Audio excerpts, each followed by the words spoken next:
नमस्कार साथियों, मैं सरल पांडे एक बार फिर से आपका स्वागत करता हूं अपने यूट्यूब चैनल पर। आज से हम लोग फिल्म स्पेशल सीरीज का डिस्कशन करेंगे, जिसमें हम लोग स्टार्ट करेंगे इंडियन कॉन्स्टिट्यूशन और उसके साथ साथ जो करंट की न्यूज हैं उनको भी हम रिलेट करेंगे। साथ साथ पीटी 365 के पॉइंट की भी चर्चा करेंगे। तो आइए देर न करते हुए हम लोग स्टार्ट करते हैं स्टेट एंड यूनियन टेरिटरी, जो पार्ट 1 है इंडियन कॉन्स्टिट्यूशन का, और उसके अंडर में आर्टिकल 1 है इंडियन कॉन्स्टिट्यूशन की, जिसको हम लोग देखेंगे। तो क्या है, defines India as union of state. Article 1 क्या कर रहा है, इंडिया को यूनियन ऑफ स्टेट डिफाइन कर रहा है। कैसे, क्या है article 1, India that is Bharat shall be union of state.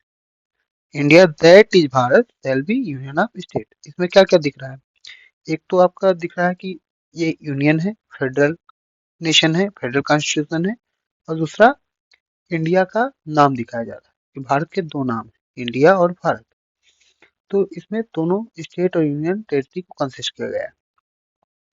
और इस आर्टिकल में हम लोग क्या चर्चा करेंगे, हम इंट्रोडक्शन देखेंगे कैसे है, एडवांटेज और डिसएडवांटेजेस देखेंगे आर्टिकल 1 की, करंट इश्यू कौन कौन से हैं उसको देखेंगे, और फिर वे फॉरवर्ड। तो इंट्रोडक्शन में हम क्या देखते हैं कि जो इंडियन कॉन्स्टिट्यूशन है, थ्रू द कॉन्स्टिट्यूशन, जो इनेक्टमेंट इसका हुआ 1950 में जब लागू हुआ ये, तो इसने एक यूनियन ऑफ स्टेट और यूनियन टेरिटरी स्टेब्लिश की इंडिया में, जो आर्टिकल 1 के द्वारा स्टेब्लिश हुआ। Through the constitution, the Indian constitution enacted in 1950 introduced Article 1 to establish India as a union of state and union territory. Historical context इसका क्या है कि article 1 was response to demand for recognition and integration of princely state. इन्होंने क्या किया, integrate किया। जो princely state, छोटे छोटे स्टेट बटी हुई थी इंडिया की, उनको एक साथ लाए, मर्ज किया, और इंडिया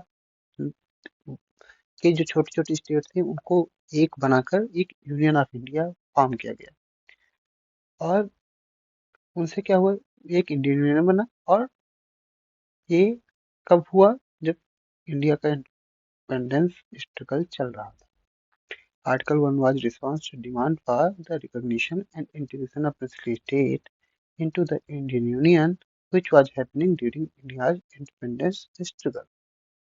अब देखो यूनिटी एंड डाइवर्सिटी कैसे पता चलेगा। तो article 1 acknowledges and celebrate the diverse linguistic, cultural and regional identities with in the Indian union. हमारे यहाँ जो इंडियन कॉन्स्टिट्यूशन है उसकी कोई एक लैंग्वेज नहीं, जबकि उसकी 22 लैंग्वेज उसमें कंसीडर की गई हैं। तो 22 लैंग्वेजेस में इंडिया की लैंग्वेजेस हैं। उसके बाद अलग अलग लोग कल्चर के रहते हैं, तमिलियन पीपल हैं, कन्नड़ हैं, तेलुगु हैं, हिंदी भाषी हैं, इंग्लिश स्पीकिंग भी हैं। तो अलग अलग लोग अलग अलग जगह रह रहे हैं, उनके कल्चर अलग है, ट्राइब्स रह रही हैं, बहुत सारे अलग अलग लोग रह रहे हैं, हिंदू, मुस्लिम, जैन, ईसाई, और जिनकी सबकी आइडेंटिटी क्या है कि हम इंडियन हैं। अब एडवांटेजेस देख लेते हैं क्या है और इसका बेनिफिट क्या है आर्टिकल का। तो पहले यूनिटी एंड इंटीग्रिटी है। ये तो यूनिटी और इंटीग्रिटी को दर्शाता है। Article 1 unifies the diverse state and territory.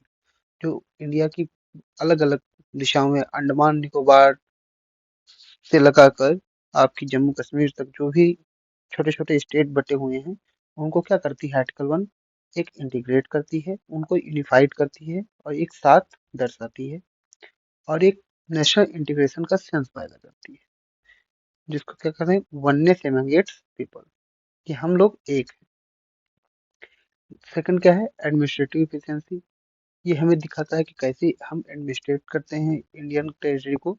तो the union structure provide a framework, एक फ्रेमवर्क प्रोवाइड करती है फॉर स्ट्रीमलाइंड गवर्नेंस, गवर्नेंस की स्ट्रीमलाइन के लिए, इंश्योरिंग इफेक्टिव डिसीजन मेकिंग। और ये इंश्योर करती है कि जो डिसीजन मेकिंग प्रोसेस है वो इफेक्टिव हो, and coordinate between the union and state, और यूनियन और स्टेट के बीच में सहकारिता लाती है, उनके बीच में कोऑर्डिनेशन पैदा करती है। रिसोर्स डिस्ट्रीब्यूशन, कैसे रिसोर्स डिस्ट्रीब्यूट किए गए हैं? The division of power between the union and state allow for the equitable allocation of resources. जिसको जितनी आवश्यकता है उस हिसाब से हर आदमी को, हर स्टेट को, सेंटर को, सबको बराबरी से रिसोर्सों का बंटवारा ये सुनिश्चित करता है। Prioritising development and welfare across the nation, और ये देखता है कि किसको प्रायोरिटी दी जाए और जिससे वेलफेयर हो सके नेशन का। Protection of minority right, article 1 जो है वो ये भी इंश्योर करता है कि जो राइट है माइनॉरिटी के, कम्युनिटी के हैं, उनको सेव किया जाए, फेडरल स्ट्रक्चर को मेंटेन किया जाए और मार्जिनलाइजेशन को प्रिवेंट किया जाए।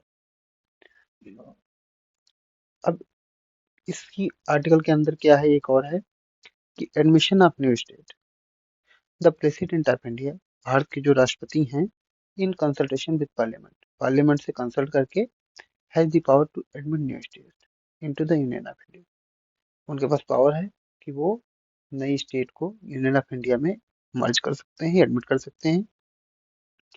This can be done by either altering the boundary, या तो बाउंड्री को बढ़ाएं, ऑफ एग्जिस्टिंग स्टेट, और बाई मर्जिंग टू और मोर स्टेट